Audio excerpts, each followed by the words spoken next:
welcome to Positive Momentum TV. I'm Diane Silva, and today my guest is Katie Jensen with Peace Army. Katie is a mental health therapist who specializes in DBT, which is dialectical behavioral therapy. And we've been talking about acceptance. So we're going to kind of continue with that thought. And I'll let Katie take it. Well, as I think we've kind of touched on, is the idea that a lot of therapy for many years was based on the change you wanted to make for yourself instead of focusing on how to accept the changes now that you need to make.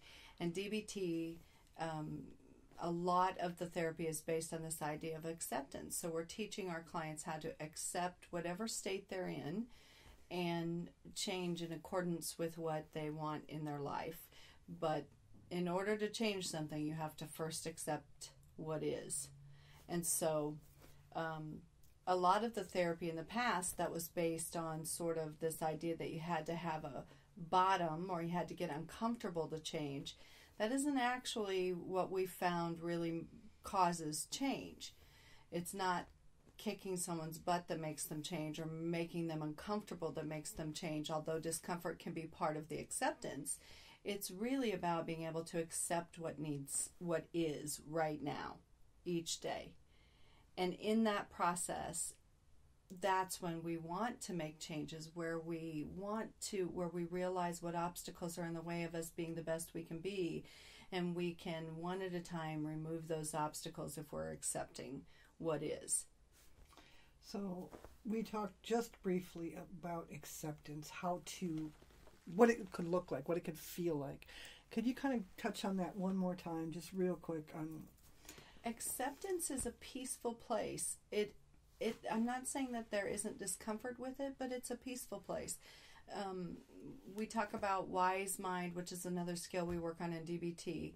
And it's that moment where you just know this is what needs to be. This is what is right now, and this is what I need to do with what is. And if you don't accept what's really going on, so an example from my life is food. I've struggled with food issues my whole life, and I've lost weight many times. And DBT has been shown to be effective with eating disorders, especially with binge disorders where people overeat. Mm-hmm.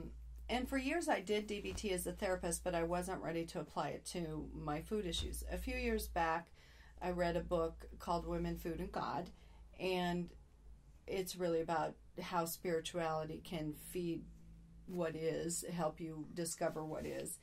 And it's not about any particular religion, it's really just about loving yourself.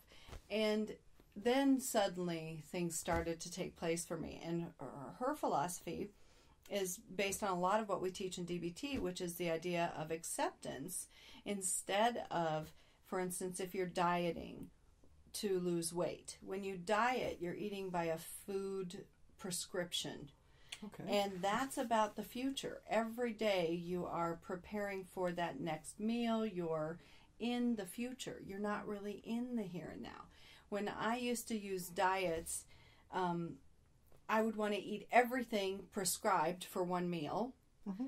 And I didn't know if I was full or not, or if I liked it or not. I didn't really pay attention to that. I paid attention to the prescription. I'm on a diet and this is what I eat. Mm-hmm. That's way different than mindfulness and acceptance. It's so diametrically kind of opposed. If I'm in a diet, I'm not really paying attention to what's going on with my body. I'm still dissociated from my body. Okay. And many issues with food have to do with wanting to escape pain of some sort, whether it's physical pain or whether it's emotional pain. I know for me, some of my eating started when I developed arthritis in my knees, and I was in physical pain all the time. And then I wanted to eat, in part because I was in pain. Mm-hmm. And the more that I ate, of course, the worse my knees would get and the heavier I would get. And it was this never-ending cycle. And for me, at some point, it was coming to acceptance. But for when I came to that moment of acceptance, and since then I've lost 78 pounds, and it's been the easiest 78 pounds I've ever lost in my life. And I've lost lots of pounds in my life over and over again. This time it feels like I am in the moment with food. Like, I can enjoy food. I don't feel guilty about food anymore. Every time I've ever dieted, I had guilt, because if I didn't stay in accordance with the prescription, I would get shame. I would feel shame. There comes that shame cartel. And I would feel bad. Mm-hmm. And then I'd feel bad and I'd want to eat. And then there'd be, the focus on exercise. That's another one. Exercise doesn't make people lose weight. Lots of research to back that up now. It causes pain, and it makes you more hungry, and it makes you more dissociative with your body. But so many programs will force that exercise, force that prescription diet, and all of that is teaching you not to eat mindfully, but teaching you to dissociate even further from your body. Wow. This particular philosophy fit for me because of DBT. That's what I'm teaching all the time, because it's teaching mindfulness of what is. It isn't fast. It took me 2 years to practice what she suggests. She says no dieting. What you do is you don't eat in front of the TV. You try not to eat in your car. You don't hide food. When you eat in public, and eat and enjoy it, and enjoy food. And that was a totally different way of living than the way I had lived. And some of the things I discovered in my process with mindfulness and food was that I wanted to eat unconsciously, which sort of blew my mind. Like, I would get home and nobody'd be home, and I'd think, oh, I'm going to grab a snack and get in front of the computer. That's not mindful eating. No. And I think, why do I want to eat in front of a computer? But I was compelled to eat in front of the TV or a computer. Right. And that is not being present with food. I wanted to eat in this kind of strange place of dissociation. So then I started to work on that.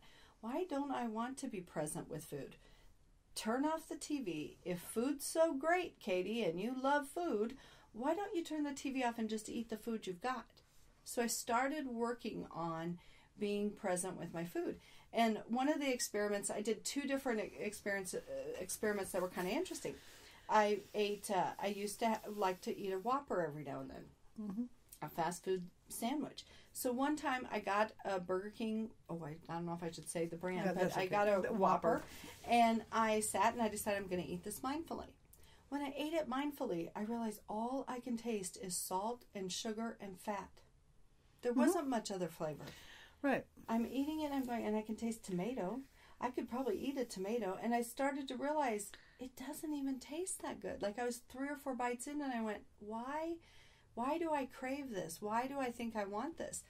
And so after that, I didn't really want to eat one again. Just eating one mindfully helped me realize what I was really eating, because so many times what I was doing is feeling anxious on my way to something, grab a sandwich, and then that helped with my anxiety, I think. You were focusing on something else. Something else. It was getting me out of my body. So I did that experiment. I also have a thing about chips. I'm not a sweet eater. I like the salty stuff. So I did, I'm going to put a big plate of chips in front of me and sit with no TV, no anything, and just eat the chips. I was blown away how salty that is after a while. Like, without something else to go with it, or, it was boring. And I was sitting there going, this is boring. I want a TV to watch. I want to oh, Katie, you just want to dissociate. Mm-hmm. And I started to come to grips with, oh my goodness, when I do that, I'm wanting not to be in my body. I'm wanting to escape. What a realization. It was gentle, and it was kind, and it wasn't mean, and it wasn't kick your butt. It was no just judgment. No judgment. It was just, oh, this is what's happening with me. And as I started to realize that, I thought, I don't have to keep doing that. So then I started to pay attention to foods. I liked carrots. I liked tomatoes. I liked the flavors of some of this stuff. And as I just started to crave a fruit and a vegetable. And then I realized when I eat fruits and vegetables, I don't feel guilt and shame. Like, I feel good.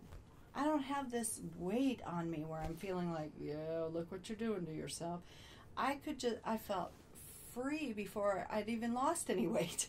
So then it was making peace with my body. I want to live. I want to be able to move. I want to be healthy. And then I started to eat in accordance with that desire.